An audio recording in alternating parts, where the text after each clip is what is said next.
Se ha hablado de la economía de la atención, de no es más sino que ahora tenemos un universo entero de contenido, de aplicaciones, de información a la cual podemos acceder. También se ha hablado de grandes empresas que ahora se disputan por nuestra atención precisamente. Pero últimamente se ha hablado de la economía de la intención. ¿Y qué es eso? No es más sino, por ejemplo, plataformas como Netflix. Ahora nosotros vamos intencionalmente a consumir, no sé, una serie, una película. Además que una serie ya no necesitamos esperar una semana para poder consumir capítulo por capítulo, sino que ahora tenemos a nuestra disposición la temporada entera, 14, 15 capítulos de una vez. Plataformas como Spotify, por ejemplo, donde hay millones de canciones y nos faltarían más vidas para poder escuchar y consumir cada canción. Lo mismo YouTube, se habla de más de 200 millones de horas en reproducción de video. ¿Cuándo vamos a lograr ver todo eso? No vamos a lograrlo ver nunca. Y estaba leyendo Daniel y me causó mucho la atención el pasaje, el capítulo 9 de Daniel. Daniel fue un personaje que fue muy amado. Siempre que leo Daniel, dice, eres muy amado por Dios, eres muy querido por Dios. Entonces eso me causaba curiosidad y empecé a ver y bueno, Daniel oraba 3 veces, Daniel fue un hombre que no hizo concesiones, Daniel tuvo fe, Daniel fue humilde, siempre fue leal a su Señor.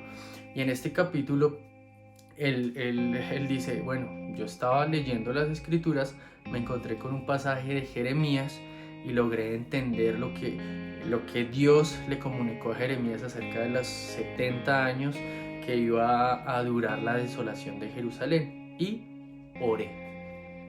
¿A qué voy? Con lo siguiente.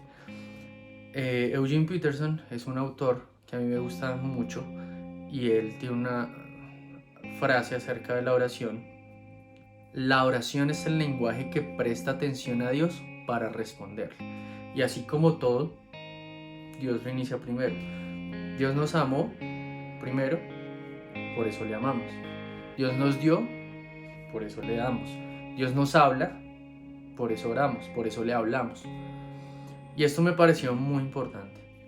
Y relacionándolo con el tema de la economía de la intención, a lo que voy es a lo siguiente. Depende del contenido que nosotros, por decirlo de alguna manera, consumamos intencionalmente, eso va a hacer que haya una oración. Y no necesariamente una oración a Dios. Podemos tener otro tipo de dioses a los que le oremos. Bueno, y pensando en esto, pues me hizo pensar como, bueno, ¿y a qué tipo de contenido es el que yo me estoy acercando? Y efectivamente, haciendo el ejercicio de acercarme un poco más a un contenido, por decirlo de alguna manera, espiritual, un contenido que aporte a mi espiritualidad, como la Biblia, como alguna serie relacionada con Dios, como alguna biografía relacionada con algún hombre de Dios, pues eso hace que yo responda de la manera en que me acerco a ese tipo de contenido. En el caso de Daniel, el contenido al que se acercó fue la palabra del Señor en Jeremías y eso hizo que él respondiera al Señor en oración. Entonces es más pensar como a qué tipo de contenido me estoy acercando y qué tipo de oración puedo estar teniendo o qué tipo de conversación puedo estar teniendo yo en mi mente de acuerdo al contenido al que me acerco. Y pues posiblemente no sea ni siquiera un contenido en internet.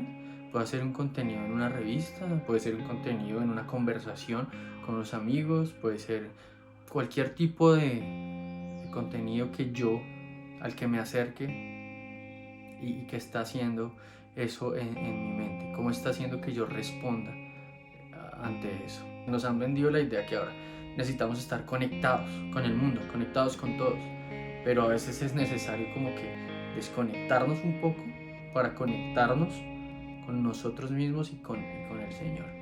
Y por último, este verso en el Salmo 119, el verso 72 dice, para mí es más valioso tu enseñanza, para mí es más valioso tu enseñanza que millares de monedas o que miles de monedas de oro y plata. Que el Señor nos ayude, que su enseñanza, que su palabra sea lo más valioso que tengamos y que podamos responder en oración a Él.